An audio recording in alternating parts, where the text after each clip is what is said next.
저는 실제로 시험을 볼 때 문제를 풀 때마다 마치 교수님 목소리가 들리는 것 같은 그런 경험을 했고요. 안녕하세요. 저는 이번 2023학년도 충북 지역의 응시에서 초수로 합격한 수강생이고요. 저는 이제 사범대 음악교육과 4학년에 현재 재학 중이고 이제 곧 졸업을 앞두고 있습니다. 제 점수 말씀드리면 일단 1차는 교육학 18점, 전공 74점으로 총 92점으로 합격을 해서 충북 지역 1차 커트라인보다 11점 높게 합격을 했고요. 그리고 최종에서는 커트라인보다 9점 정도 높게 합격을 했습니다. 그리고 저는 초수이기 때문에 항상 많은 시행착오를 겪고 뭔가 막막한 심정으로 공부를 했었는데 저도 많은 합격 수기를 공부하면서 읽었어요. 저와 다르게 다른 선생님들은 스터디도 다들 열심히 하시고 과제나 모의고사 첨삭도 항상 꼼꼼하게 받으시고 개론서도 다 보셨는데 저는 일단 스터디도 하지 않았고 그리고 첨삭도 받지 않았고 개론서도 거의 보지 않았고 서브노트도 만들지 않았고 이렇게 수험생이라면 의뢰 거치는 과정을 거치지 않고 합격한 좀 특이한 케이스라고 할 수 있습니다. 특히 초수분들은 이 시험이 1년 만에 붙을 수 있는지 많이 의심을 하실 텐데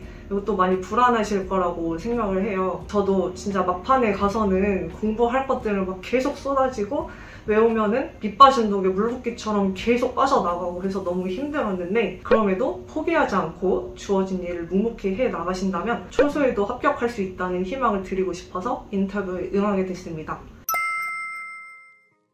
일단 합격했을 때는 저는 먼저 2차를 다시 안 봐도 된다는 사실이 너무 기뻤어요.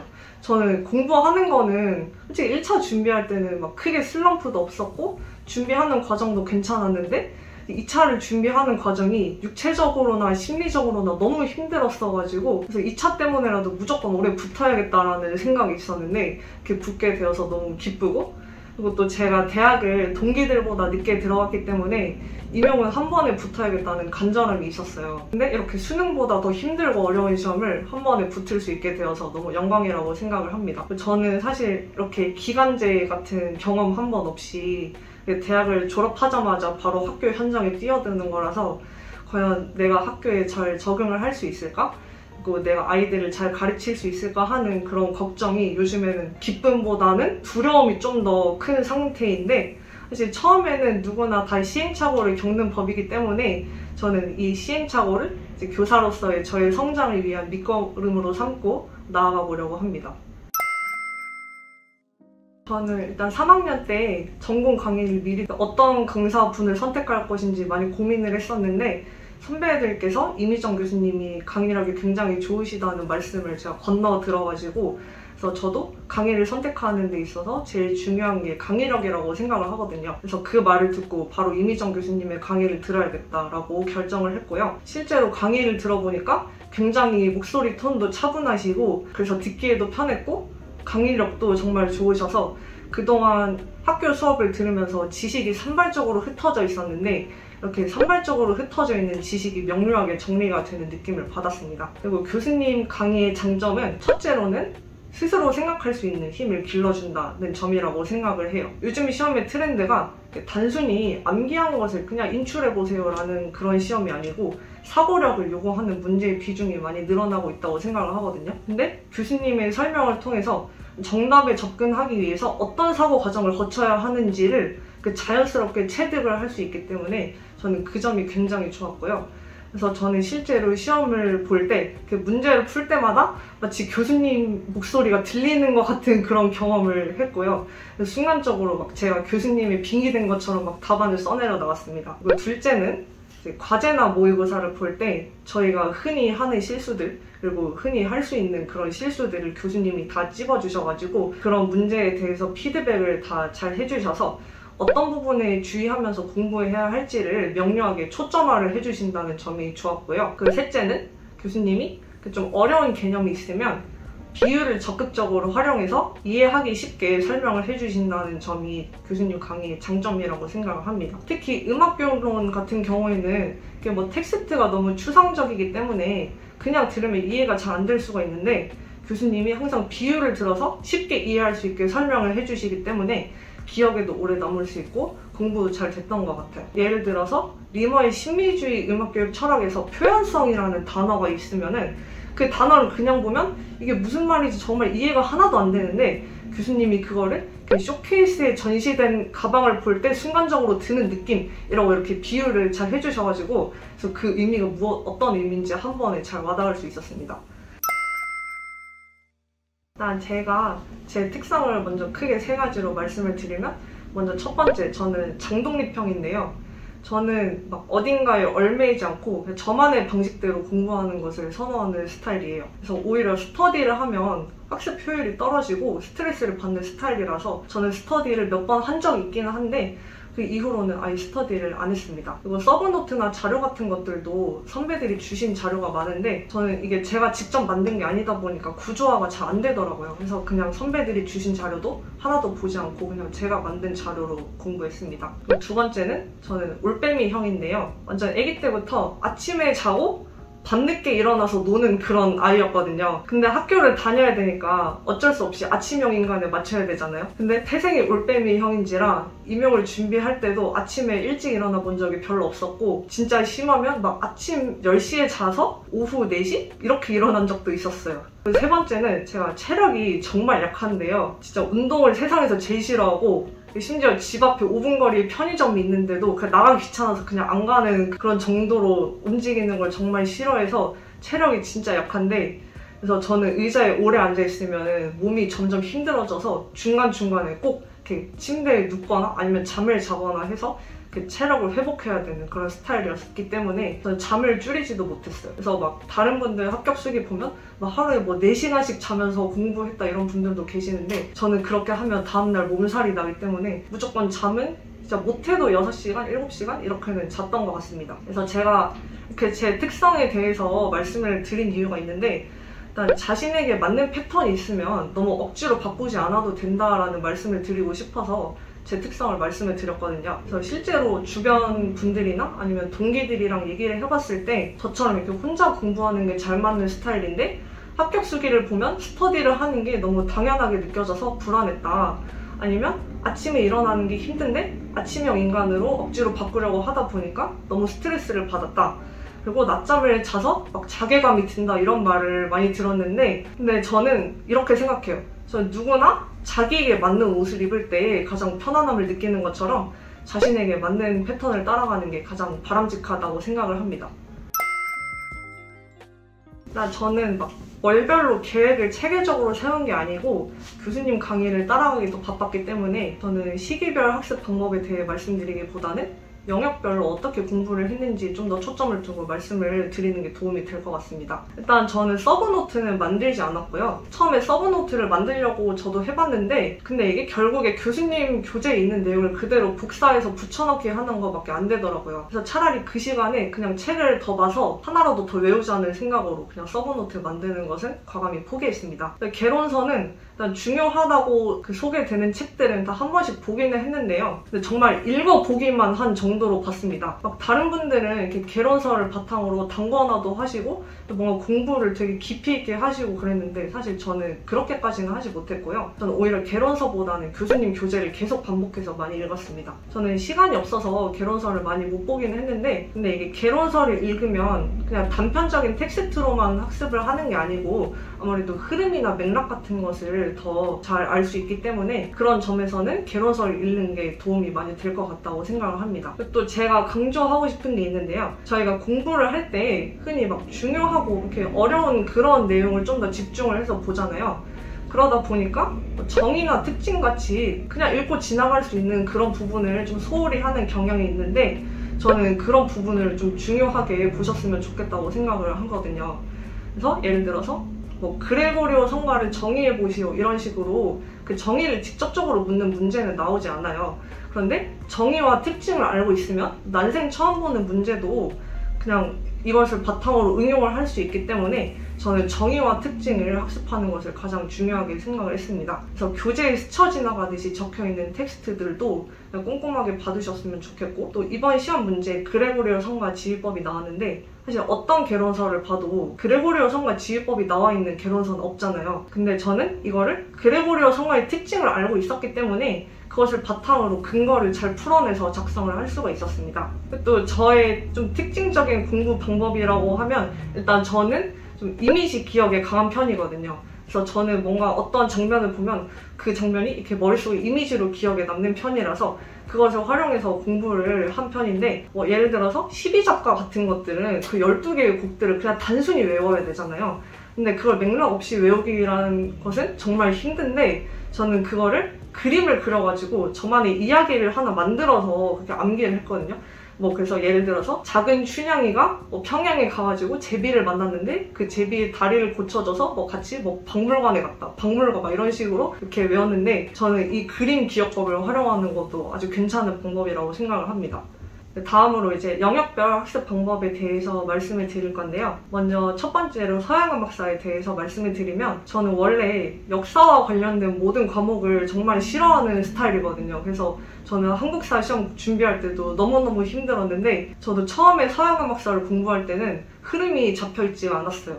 그래서 막 네오냉이 속한 악파를 부르고뉴 악파 뭐 이런 식으로 헷갈릴 정도로 정말 무지렁인 상태였는데, 그래서 우선은 저는 교수님 교재 맨 첫 페이지에 있는 그 목차를 이렇게 보면서 흐름을 계속 익혔고, 그 다음에 흐름을 익히고 나서 작곡가별로 어떤 악곡을 작곡을 했는가를 싹 다 정리를 했어요. 그래서 누가 어떤 곡을 작곡했는지를 헷갈리지 않도록 공부를 했는데, 특히 르네상스 시대로 가면 진짜 온갖 미사곡이 다 쏟아져 나오잖아요.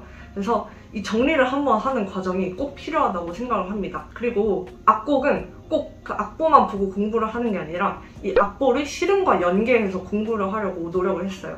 그래서 어떤 악곡에서 특징적인 점이 있으면 그냥 그 줄글로만 그 특징을 딸딸 외우는 게 아니고, 직접 음악을 들으면서 어떤 부분에서 그런 특징이 나타나는지 이 귀랑 그리고 눈이 일체가 돼가지고 의식적으로 들으려고 노력을 했습니다. 다음으로 음악교육론에 대해서 말씀을 드리면, 저는 음악교육론이 마지막까지 제일 자신 없는 과목이었어요. 저는 아까 말씀드렸다시피 평소에 어떤 장면을 보면 그게 이미지처럼 기억에 남는 편인데, 저는 이걸 적극적으로 활용해서 공부를 했는데요. 사실 음악교육론은 뭐 그림도 없고 악보도 없잖아요. 그래서 줄글로만 있으니까 그게 너무 힘들더라고요. 그리고 또 말하고자 하는 내용이 너무 추상적이어서 그냥 단순히 암기하는 것만으로는 절대 커버가 되지 않는 과목이라고 생각을 합니다. 그래서 저는 총 3단계를 거치면서 공부를 했는데요. 일단 첫 번째로는 저는 먼저 충분히 이해하는 시간을 가졌습니다. 그래서 처음에는 외우려는 욕심을 버리고 그냥 무조건 이해만 하려고 했어요. 그래서 이 단어가 무슨 의미인지, 그리고 이 문장은 무엇을 의미하는지를 계속 반복적으로 보면서 이해가 될 때까지 곱씹으면서 계속 이해를 했고요. 그리고 두 번째로는 중심 키워드를 뽑아냈습니다. 그래서 어떤 음악 교육 철학이나 이론하면 딱 바로 튀어나올 수 있는 그런 중심적인 키워드가 있을 거예요. 뭐 그래서 달크로즈 하면 유리드믹스 뭐 이런 식으로 바로 튀어나오는 개념들이 있을 텐데, 이런 개념들은 중심 키워드라고 저는 얘기를 했고, 그리고 중심 키워드에 형광펜을 칠해서 가시적으로 볼 수 있게 공부를 했습니다. 세 번째가 이제 비유하기 그리고 상상하기라고 제가 이름을 붙였는데요. 저는 아까 말씀드렸듯이 이미지 기억에 강하다고 했는데, 이 단계에서 저는 이 제 강점을 적극적으로 활용을 했어요.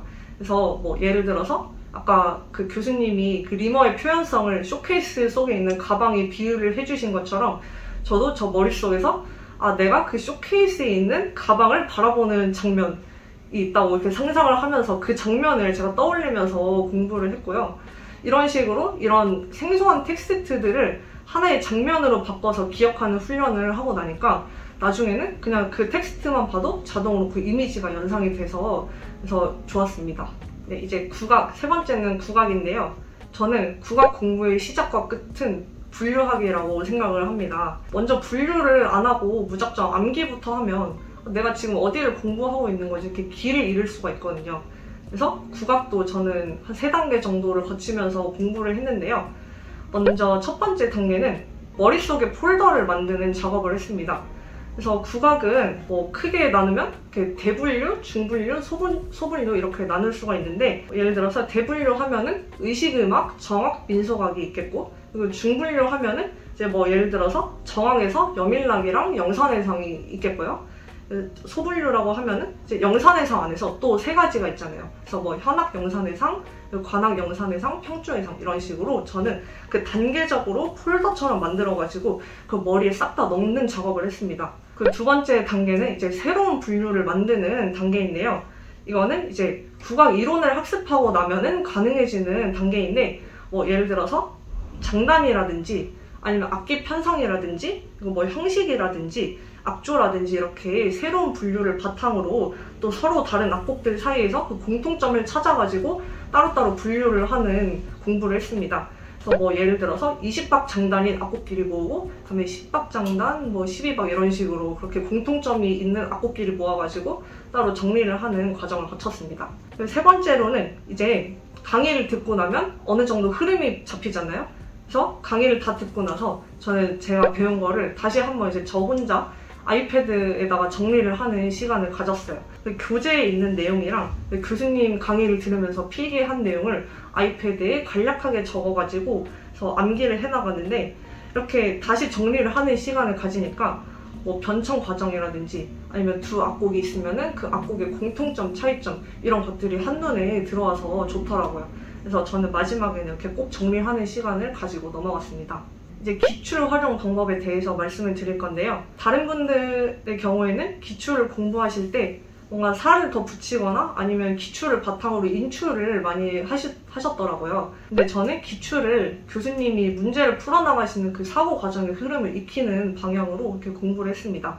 그래서 모범 답안이 도출되기까지 어떤 사고 과정을 거치면서 공부를 해야 하는가를 중점적으로 두고 그렇게 연습을 했고요. 저는 일단 먼저 혼자 문제를 풀고 나서 교수님의 강의를 들으면서 교수님의 사고 과정과 제 사고 과정을 비교를 했어요. 그래서 내가 어떤 부분을 놓쳤고, 그리고 내가 어떤 부분이 교수님의 사고 과정과 유사했는가를 이렇게 비교를 끊임없이 하면서 그 훈련을 계속 하는 연습을 했고요. 제가 생각하기에 기출 분석이 의미가 있는 이유는, 일단 그 기출을 하나 분석을 해놓고 나면 나중에 그 비슷한 문제가 나올 때에도 똑같은 사고 과정을 적용을 할 수 있기 때문에 기출 분석이 의미가 있다고 생각을 합니다. 그래서 이번 전공 문제를 풀 때에도 제가 2020학년도 기출을 전날에 풀고 들어갔는데, 그 기출 문제에서 나왔던 사고 과정이랑 이번 전공 문제에서 나왔던 사고 과정이 굉장히 유사한 문제가 있더라고요. 그래서 저는 기출 분석을 이런 식으로 활용을 하니까 나중에 제가 시험장에 들어가서 문제를 풀 때에도 자동적으로 그 사고 과정을 적용할 수 있어서 그 점이 좋았습니다. 제가 생각하기에 이제 기출 문제를 풀 때 중요하다고 생각하는 것이 두 가지가 있는데요. 일단 먼저 첫 번째로 조건을 꼼꼼하게 확인하는 것입니다. 조건을 꼼꼼하게 확인하게 되면 일단 예를 들어서 개 이름으로 쓰라고 했는데 이름으로 쓴다거나 이런 식의 그런 어이없는 실수들을 방지할 수 있고요. 문제에서 이렇게 쓰라고 했는데 갑자기 다른 방향으로 쓴다거나 하는 이렇게 답안이 산으로 가는 그런 현상을 방지를 할 수가 있기 때문입니다. 그리고 두 번째는 아는 것을 바탕으로 최대한 응용을 하는 게 중요하다고 생각을 하는데요. 최근 시험의 경향이 단순히 암기한 것을 인출하는 게 아니고, 아까 말씀드렸다시피 내가 알고 있는 거랑 그리고 새롭게 주어진 조건을 활용을 해서 응용을 하는 거라고 생각을 하거든요. 그래서 저는 이번에 그 그레고리오 성가 지휘법이 나왔을 때도 제가 원래 알고 있던 그레고리오 성가의 정의와 특징, 그걸 바탕으로 해서 일단 악보를 뚫어지게 쳐다봤어요. 그래서 악보를 쳐다봤더니 거의 악보에 어떤 특정한 부분에 액센트 표시가 있고 테너토 표시가 있는 걸 발견을 하고, 그러면 내가 알고 있는 거랑 이 악보에 있는 근거를 잘 활용을 해가지고 쓰면 되겠다 해서 그렇게 작성을 했어요. 그래서 제가 앞에서 그 정의와 특징이 중요하다고 말씀을 드렸잖아요. 그래서 이 정의와 특징을 알고 있으면은 제가 이렇게 그레고리오 성가 지휘법처럼 처음 보는 문제가 나와도, 어떤 문제가 나와도 그걸 바탕으로 응용을 할 수 있기 때문에 저는 이걸 중요하다고 보고 있습니다. 일단 저는 충북을 봤는데, 충북은 실기 종목이 너무 많고 범위도 중고등학교 악곡이다 보니까 범위가 너무 넓어서 이걸 미리 준비를 하지 않으면 나중에 제 4학년 됐을 때 도저히 감당이 안 될 것 같더라고요. 그래서 저는 일단 가장 범위가 넓은 응용반주는 3학년 때부터 꾸준히 연습을 했고요. 그리고 다른 실기는 4학년 때 부지런히 또 2월부터 레슨을 다니면서 상반기부터 하반기까지 꾸준히 레슨을 받고 계속 연습을 놓지 않고 했습니다. 그래서 실기 연습 시간 같은 경우에는 저는 9월까지 거의 많게 하면은 3시간 정도 했고 적게 하는 게 1시간 정도? 어쨌든 실기에 엄청 많은 시간을 투자를 했어요. 임용을 준비하시는 분들이 흔히 많이 하시는 착각이 당장 1차 공부가 급하니까 실기는 나중으로 미뤄야지 이런 생각을 많이 하시는데, 사실 그 생각이 정말 위험하다고 생각을 하거든요. 그래서 실기를 빨리 준비를 안 해놓으면 나중에 2차 준비할 때 엄청 고생을 하셔요. 그래서 실기를 지금 투자하는 시간을 아까워하시지 마시고 미리미리 준비를 하셨으면 좋겠습니다. 저는 이렇게 미리미리 준비를 했는데도 2차 때 시간이 너무 부족해서 허덕일 정도로 힘들었거든요. 그래서 실기 준비는 꼭 미리미리 해두시길 당부드리겠습니다. 그리고 제가 실기를 준비하면서 느낀 거는 무엇이든 기본에 충실하는 게 가장 중요한 것 같다고 생각을 했어요. 그래서 반주 같은 경우에도 온갖 다양한 기교를 넣어서 연습하는 것보다는 그냥 기본적인 반주를 하면서도 노래를 무조건, 저는 노래가 중요하다고 생각을 하거든요. 그래서 반주는 기본으로 하더라도 노래를 잘하는 것이 중요한 것 같고, 그리고 국악기 같은 경우에도 막 청성곡처럼 이렇게 어려운 곡을 하기보다는 물론 잘하면 정말 좋겠지만 태령상 같은 곡이라도 완성도 있게 준비한다면 저는 그걸로 충분하다고 생각을 합니다. 또 막상 시험장에 들어가면 제가 이렇게 막 화려하고 어렵게 막 다 준비를 해놨는데 막상 들어가면 떨려요. 그래서 긴장이 돼서 저도 모르게 막 안전하게 연주를 하게 되더라고요. 그래서 일단 선생님들도 준비를 하실 때 꼭 기본에 충실하면서 연습을 하셨으면 좋겠습니다.